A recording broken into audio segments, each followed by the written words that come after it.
मोर की शिकायत।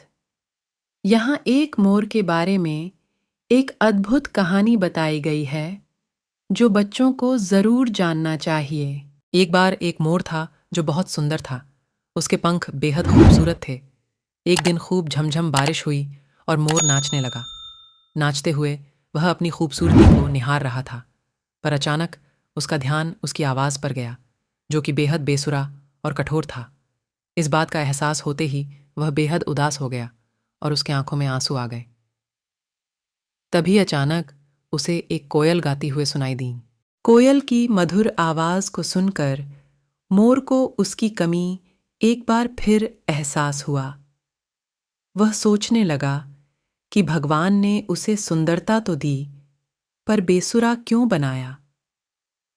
तभी एक देवी प्रकट हुई और उन्होंने मोर से पूछा, मोर, तुम क्यों उदास हो? मोर ने देवी से अपनी कठोर आवाज के बारे में शिकायत की और उनसे पूछा, कोयल की आवाज इतनी मीठी है, पर मेरी क्यों नहीं?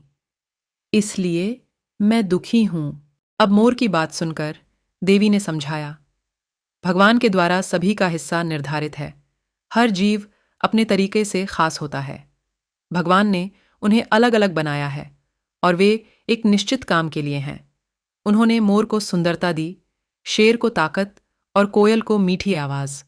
हमें भगवान के दिए इन उपहारों का सम्मान करना चाहिए और जितना है उतने में ही खुश रहना चाहिए। देवी की बातों को सुनकर मोर समझ गया कि दूसरों से तुलना नहीं करनी चाहिए, बल्कि खुद के हुनर की सराहना करनी चाहिए और उसे और निखारना चाहिए।